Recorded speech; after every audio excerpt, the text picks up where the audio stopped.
in this industry is you have to do it to be successful. There's over 300 codes and standards. So as soon as you think you know one, it changes on a 3 to 5 year cycle. If you're not keeping up, you're gonna get left in the dust. Okay. Yep. Welcome to the Industrial Impact, where we explore how AI and automation are transforming fire protection, industrial safety, and emergency response operations. I'm your host, Alan Broomfield, and today I'm joined by Josh McDonald, Director of Operations and Training at the American Fire Sprinkler Association, also known as the AFSA. Josh is a professional engineer with a master's in engineering technology, holds multiple fire protection certifications, including the CFPS and the CWBSP, and is a co host of the Key Factor podcast. He's also an author of a children's book called Little Fire Sprink Sprink, teaching fire safety to kids. Josh, welcome to the show, man. Big list there, huh? I appreciate it, Dalian. Cool. So, Thanks for having Josh, us. you've had a fascinating career journey from risk engineering at Zurich to being an EMT to technical training at Johnson Controls and Tyco, and now you're leading operations and trading at AFSA. Walk us through that journey. What led you to fire sprinkler industry, and how'd you end up at AFSA? Yeah, for sure. It was kind of an interesting path. Kind of grew up in the firehouse. Grandpa was a firefighter, deputy chief in our hometown. He retired early, great pension. Couldn't throw a ball with me when I was younger because his back was hurt. So I started figuring out high school, figuring out what to do. Found Oklahoma State, found their fire protection, very hands-on program. Dove into that. While I was there, did a little bit of firefighting, which was different. I grew up in a city, kind of went out into the rural area, and just really fell in love with it. So from there, got to go do some risk engineering, look at all different sites, do hazard analysis in the southeast of the country. Found myself at Tyco. They had a hands-on training lab.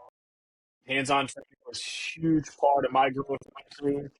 So it's something I wanted to get into. Um, then I talked to our president, Bob, who was trying to get that started here at AFSA, and it just made sense to come start something and see where it went. Yeah, that's great, man. So you went to Oklahoma State. Did Yes, you, so you volunteered in Stillwater? I was out in Ripley, so Ripley. kind of a little bit further. Yeah. Okay. That's one part of your story I did not catch through online, but I'm in Oklahoma City. That's where I'm from. Or I live in Yukon, went to school there, but our offices are here in Oklahoma City. So that's So are you sooner? oh, yeah. Well, I We don't got to want to cut it. get into that. I really don't want to get into that, but I married a big OU fan, and so, Okay, by marriage. So, what we'll problem allow it. is AFSA solving in fire protection world, and how does that mission resonate with you personally? Yeah, ultimately, our mission's based on education and training. So really giving that service to our members, making sure that they're staying up to date in codes and standards, protection schemes, technologies, and at all platforms, web platforms, apprenticeship style learning, to hands on. So, when you zoom out and you look at a wider fire sprinkler and fire protection landscape, what major shifts or trends do you think are shaping the future of the industry? And so fire protection is interesting because we're always the last one in. We're heavily regulated. Um, so it, even in the trades, right, sprinklers are always the last ones in the door. So I think we're catching the back end of that with all of the technologies. I would, I've got to mention AI, of course. It being able to filter through some of the codes and standards and that technical conversation, figuring out where to start. AI is really coming into play. When you start looking at like listings, trying to figure out what materials you need, it's coming that way. But we're also seeing it on remote inspections and testing. So being able to monitor if you're out in the western Oklahoma in places that you don't have people close, take a look at the systems and make sure that they're doing what they're supposed to be doing. Okay. What do most people outside of fire protection misunderstand or underestimate about the work being done in this space? They don't even understand what it is. Okay, so that's the first conversation. Yeah. typically, oh, I'm in fire protection. You start with the firefighting conversation, but realizing that their day is affected by fire protection and they don't notice most of the time. And that's really where our discussion starts. It's tough as maintenance costs money and it is regulated, but to show the public the importance of all of the life safety systems. Right. Yeah. Yeah. I totally agree. So if we were having this conversation 5 years from now, knowing that sprinklers is the last one in the door, what do you think would look completely different with the fire sprinkler training and operations? And what do you think is going to be exactly the same? I don't think the hands-on part can go away. This is going to be a very simplified, I guess, description. At the end of the day, we have water and pipe with something that activates, helps control a fire. So in terms of the base technology, it's been here for over 100 years. It's not really going anywhere. So build that confidence in people with hands-on training, not much of a difference. The process on design, install, estimating, hopefully advocacy, um, and we're starting to see some integration of the automated equipment, and hopefully it just makes it a more seamless, easier operation. Okay.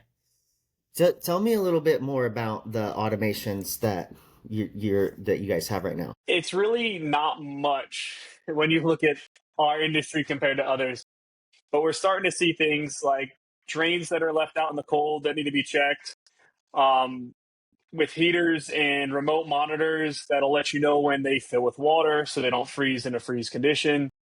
Starting to see some of the test switches that rather than physically have to go flow water, using some technology to measure the resistance in the piping, as well as basic pressure transducers, just understanding what's happening inside the system at all times.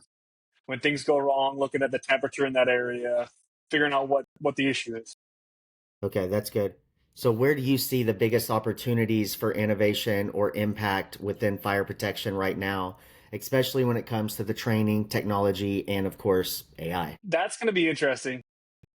Uh, on the training side, just dealing with different, I guess, legacy information passed around, and some of our older, very knowledgeable people on their way out, we have very similar knowledge and generational gaps of people coming in. So we're trying to incorporate more of your real life learning, quick hitters, trying to get that out there. So it's not just a training opportunity, but an enjoyable training opportunity. There's a lot more concentration on the social media aspect, trying to get small piece of information, that micro learning type information out. I really streamlining the office process is where more I see the automation come into play, or organizing the materials on the job, because ultimately labor's the highest cost. So the easier we can get that laid out and in people's hands and in the air, the more money everybody makes. Okay. Right. All right. This is a perfect time for this question. So I'm going to go ahead and hit it. So, for listeners who might not be familiar, tell us about AFSA. What do you do and who do you serve? For sure. So we're a merit shop, or initially established as a merit shop contractor association to provide education and training. However, what we've noticed is with fire protection, fire sprinklers specifically, there's a big gap on the different roles that come into play to make sure that we get some good fire protection. So we've opened up our membership to what we call authorities having jurisdiction, which would be your fire marshals or fire service personnel that are regulating the fire code and what's going on there. But also facilities managers. So people ultimately are responsible for their systems. So you get a contractor to come in to either install or maintain the systems. Um, there's a big gap in knowledge to what the owner knows about the system, how it impacts their day-to-day business operations, interruptions. So we've also opened up our membership to that as well. So that's kind of what AFSA is available for. We have technical services. So as you're starting to get into your NFPA regulations, we sit on a lot of those technical committees, and have a really good engineering staff. And we are basically an extra helping hand for anyone who has any questions with those who are members as well. Multiple hands-on presentations work really well with the NFPA, National Fire Protection Association. So you'll see us at a lot of the conventions. Um, and we just want to be a resource for our members to make sure they can do their jobs better, more efficiently, and get the training they need. Right. So how do you manage such a wide range of educational offerings and still maintain quality and consistency? That really starts at the foundational level. So we really gear our presentation specifically to the learner. What do you need to get out of this? And we try to keep it up to date, which is really hard to do. Every jurisdiction's at different edition of the standards, but we bring it back to the basics. If you don't understand how the equipment works, what it does, you're not really going to understand how to design for it. So entry level, we try to get people in the lab as soon as possible, as much as possible. Reinforce not just the verbal or listening learning, but also that tactile motion as well. And we're also starting to open up to other segments within the industry that we know our members are getting into. What other kind Looking of, at can you fire tell me alarms, more about that? Yeah, fire alarms. What else would that be? special hazards, things like kitchen hood systems, clean agent systems for data centers.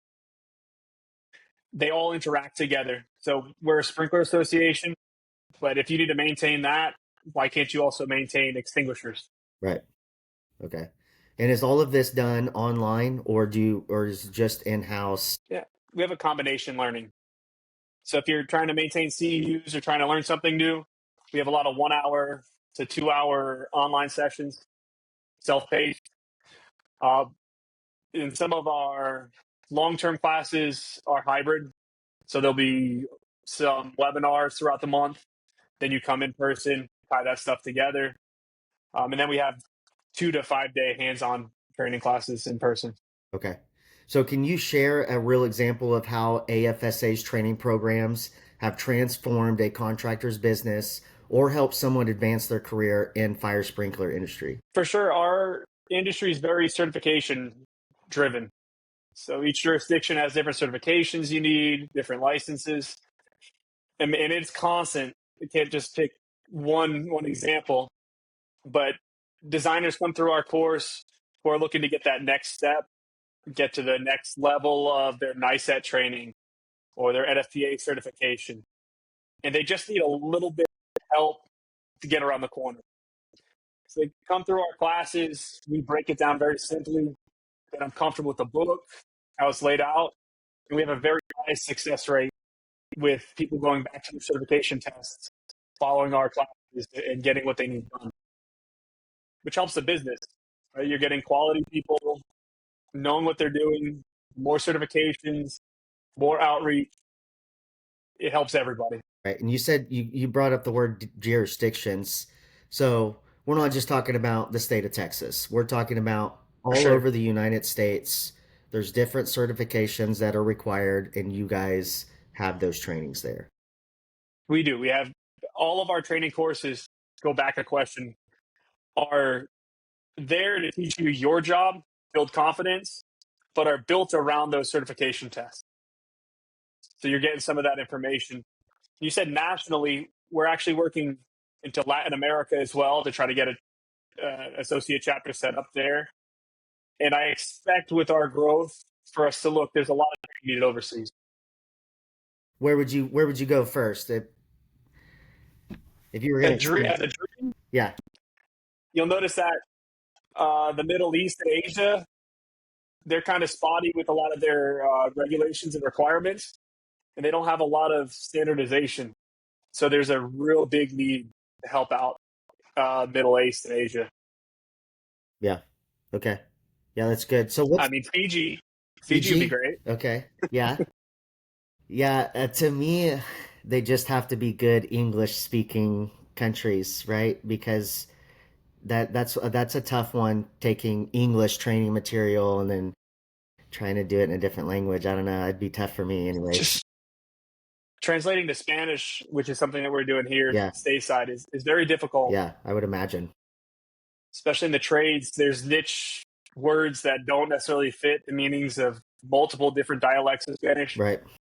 Because Spanish or there's different types of Spanish, there's Latin Spanish, so yeah.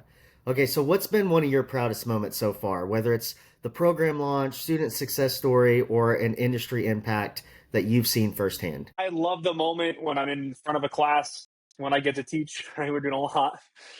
Um, you can see the moment in somebody's eyes when they finally get something that they've been thinking about for a year to 10 or 15 years. Mm-hmm. That's what once you understand that, the rest comes. So just piecing the small things together so they see the big picture, see how sprinklers relate to all fire protection systems, is really why I do this. Yeah. Okay. So you're also the co-host of the Key Factor podcast, and you wrote a children's book about fire sprinklers. How do you see content, media, and storytelling playing a role in advancing fire safety education? It's huge. Like every construction market, we don't have enough people backfilling, and we're such a small subset. So I really notice it with my own kids. They'll read a book like Good Night Construction Site. And they talk about front end loaders and excavators, all that other stuff. There's nothing for the specific niche trades, and of course, there's a lot of money to be made in it. However, it's such an important, vital piece to everybody's everyday life. So just getting that content out there, or younger people in the truck who don't get to go to the conventions or don't have the time for some of these webinars, things like the K Factor podcast allow those people and individuals to have conversations that they don't typically do. So it's vital just getting the information out there, letting people suck it in, and then if you touch one person, then you've done your job. Yep, fair enough. So what's next for AFSA? How do you see the organization evolving over the next few years, especially as AI and automation become more prevalent in industrial services? We're gonna have to start offering classes for it.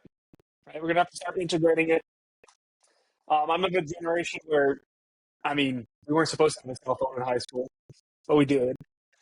Always had a computer, and I noticed in my learning that they never taught us to properly use it.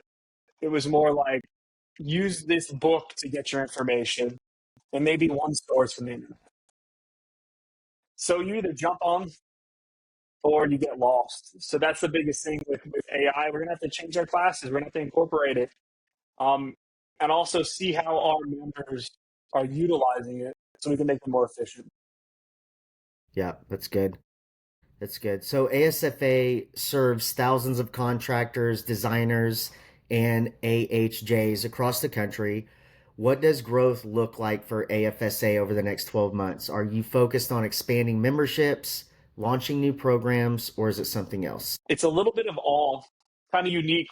We've grown so much in the last 6-7 years, and I've been here 5. So we started a lab last year, hands-on lab, first one we've ever had.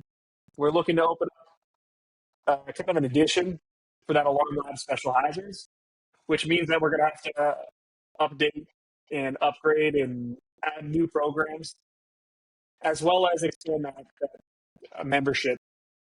So it's kind of multifaceted, and really the next 2 to 3 years, super exciting for our growth. Good. Okay, so 4 or 5 years, you guys have already hit some pretty good growth.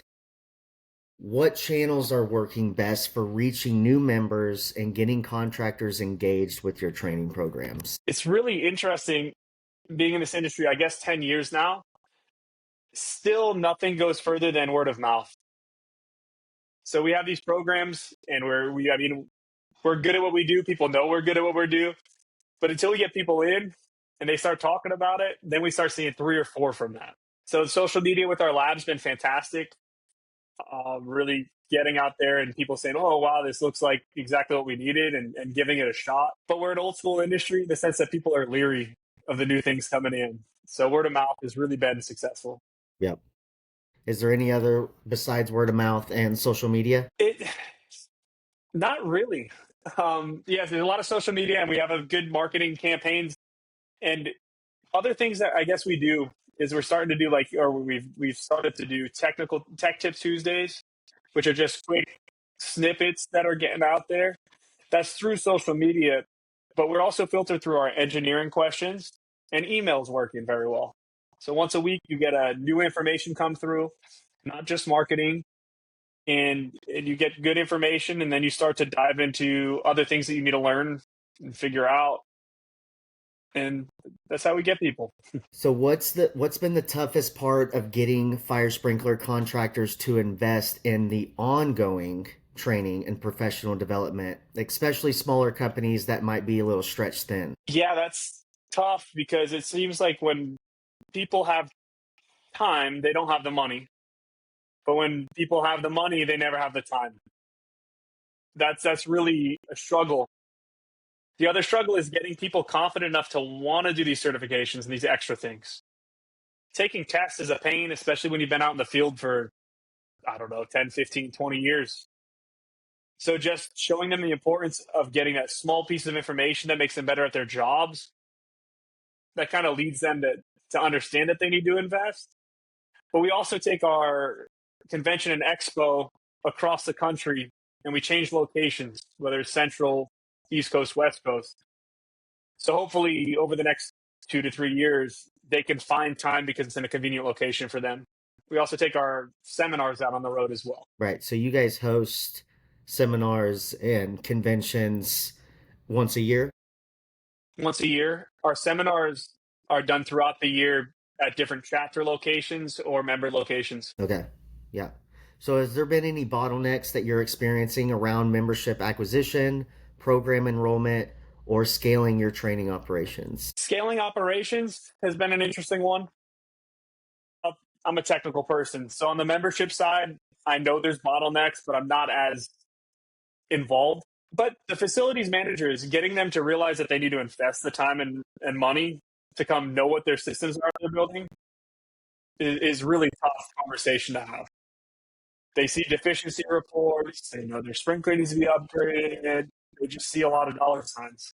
And they're not wrong, but once you understand what's involved, super important.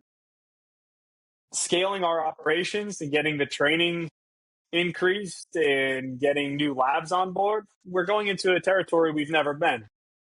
So our skill set's been fire sprinkler driven, and that's been our concentration. But we're all going to have to learn a little bit. We all have the capabilities, and we're going to have to find the best experts like we have in our staff to get that going, which I think we're up for that challenge. It's just tough. Gotcha. I lost my place here. It's all good. Bottlenecks. Okay.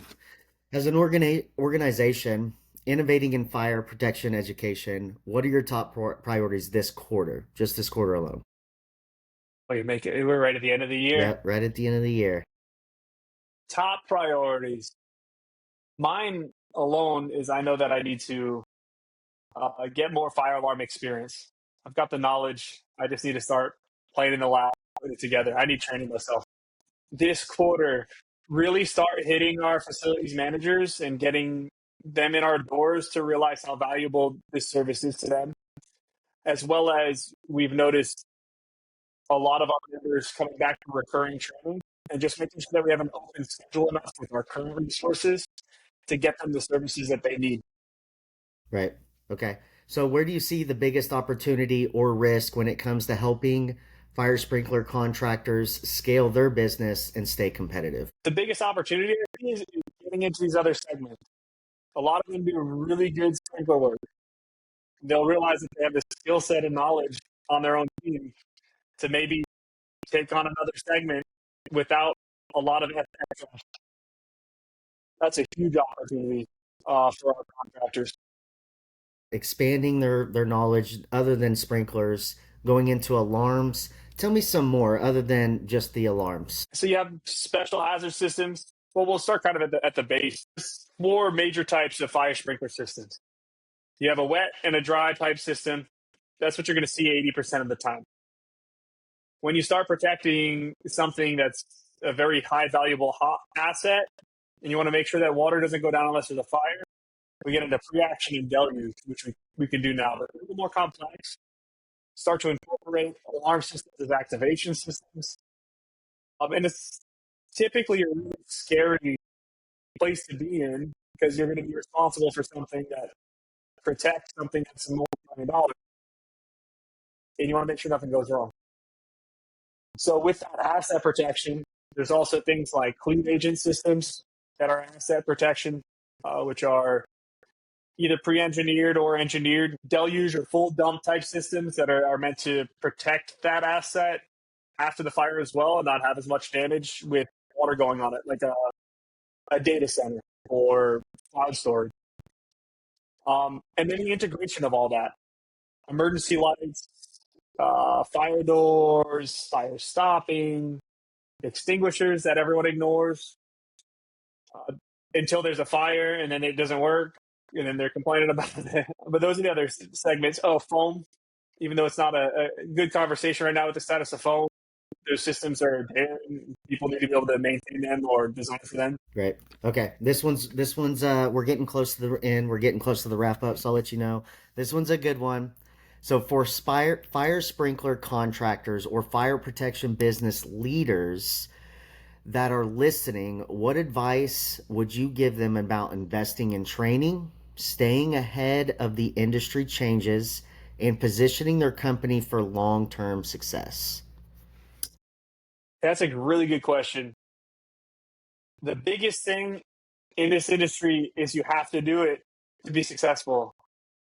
If there's over 300 codes and standards, so as soon as you think you know one, it changes on a 3 to 5 year cycle.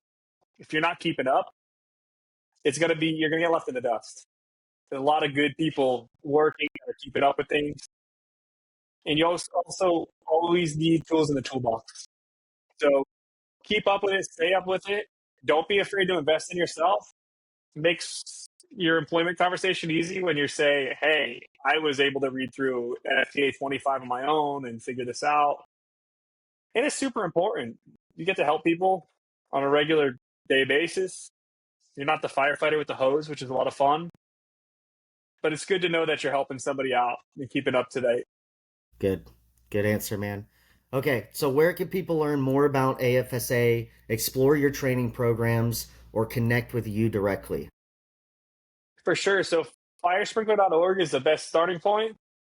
You can find all of our education, information on membership, our lab. We're also, the K Factor podcast is on all the platforms. Take a look at that. We like to take conversations that we have at conventions with really smart people about things you never think about and just try to make it an easy discussion for people. You can also find us on our social media. Social media, Very active on LinkedIn, and uh, Facebook. Facebook, Instagram. The K Factors on, AFSA and K Factors on TikTok. Okay. Fire Sprinkler org, I believe, is the handle for Instagram. Right. Okay. Good, good. Josh, thank you so much for sharing your journey and the incredible work you're doing at AFSA. For listeners who want to learn more about AI and automation, how it can help fire protection and industrial service companies scale operations and acquire more clients, visit Revenue AI. Josh, thanks again for being here. Appreciate it, Donnie. All right, take care, buddy. Okay. Okay, I'm